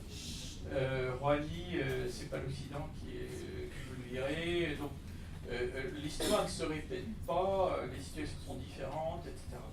Maintenant, votre question seconde est beaucoup plus importante, si vous permettez. Il y a une vraie question qui est quelle est la politique de la France sur l'Iran? Et je vais la poser même plus abruptement. Y a-t-il une politique française également? Par là, j'entends quoi? J'entends la question, y a-t-il une évaluation stratégique par la France de ce qu'est l'Iran par rapport aux équilibres régionaux d'une part, et par rapport aux intérêts de la France? Alors, sur le second point, je me sens un peu concerné à mesure où ma modeste société a participé à l'organisation de la première mission du MEDEF en 2014. Nous avons emmené 150 entreprises françaises et j'ai participé aux missions suivantes et j'entretiens des liens constants non seulement avec l'industrie française mais ses homologues iraniens. Je m'interroge, et je crois que je ne vais pas être le seul, sur quel est, si on fait un calcul froid, avantage-coût, des options qui ont été prises, qui sont, là je vais me permettre de corriger sur un point, l'alignement n'est pas un alignement sur l'Angleterre, c'est un alignement sur les options globalement néoconservatrices américaines, 2 israéliennes et 3 saoudiennes. Si, je vais me permettre de faire un calcul, si on me démontre que, 1, l'influence de la France, mais 2, les intérêts des entreprises françaises, comme Trump calcule les intérêts des entreprises américaines. C'est pas pour rien que j'ai tout à l'heure évoqué le cas du secteur des équipementiers automobiles. Je voudrais que l'on m'explique en termes, je suis désolé, je suis comptable, là, de contrats remportés, de marchés gagnés, perdus, quel est l'intérêt de la France? Si les délégations saoudiennes se succèdent depuis 2 ans, j'ai cité un certain nombre d'entre elles, vous voyez, notamment le MEDEF a fait venir Monsieur Ben Laden, pas le vilain qui était mort, mais le patron de ce très gros groupe saoudiologique qui est à moitié en faillite, et qui a d'ailleurs des ardoises à l'égard d'un certain nombre de collaborateurs français. Quels sont les contrats que la France a remportés? On a remporté, et on relie un contrat RATP pour de la maintenance de 2 millions ou 2 milliards de dollars. Et je vous rappelle tout à l'heure, Trump a râlé parce qu'on lui avait promis 110 milliards de dollars, il n'en a eu que 14. Nous, on nous dit, les Français, vous êtes la chambre, bande de vénards, on vous colle la présidente de la mission en charge des célébrations culturelles, du patrimoine. Qu'est-ce que ça va apporter aux entreprises? Ça va apporter de l'argent aux contribuables. Ça va coûter de l'argent aux contribuables qui va devoir financer l'émission. On vous fait miroiter la ville miracle, qui est un géant qui va être construit, surbranché, écolo, machin. J'aimerais savoir combien d'entreprises françaises vont remporter les contrats. Je suis désolé, nous avons perdu des marchés très importants en Iran. Je connais une entreprise dont j'ai su personnellement le dossier qui vient d'être mise en liquidation judiciaire parce que l'opération sur laquelle était engagée a été bloquée, et ainsi de suite. Donc nous avons choisi l'Arabie Saoudite, Israël, et de faire plaisir aux États-Unis. J'aimerais qu'on m'explique en termes comptables, pas politiques, comptables, qu'est-ce que ça nous a apporté. J'aimerais bien qu'on regarde la balance coût-avantage. Donc je ne comprends pas. Et donc ça veut dire, et là je vais arriver au point central, et puis on prendra d'autres questions. Le point central, on terminera là, bon, il y a une censure à l'Ibérie, vous direz. Et donc, ce serait rassurant, et là je vais dire, si cette orientation était liée à des calculs idéologiques, ce serait rassurant. Parce que ça veut dire que les gens qui font ces calculs ont des options qui ne sont pas les vôtres, c'est pas normal. Mais les gens qui font ces calculs, pardon, qui adoptent ces options, n'ont pas fait l'évaluation stratégique. C'est ça qui est grave. Si on dit l'intérêt de la France, c'est de se jeter dans les bras des Saoudiens, j'aurais peut-être des réserves, mais si c'est démontré, pourquoi pas? Pourquoi pas? Il ne faut pas être obtus. Mais je veux qu'on me démontre l'intérêt politique, économique. Dans le numéro des, je termine par là, des Cahiers de l'Orient, je vous conseille la lecture du remarquable papier de David Rigoleros qui tire la sonnette d'alarme sur l'extraordinaire fragilité de l'Arabie Saoudite qui risque d'imploser. Et je vous signale que jeudi dernier, il y a eu dans le Figaro un article, récupérez-le, de pleine page par Georges Balbueno, sur ce même thème, qui aboutit exactement à la même conclusion.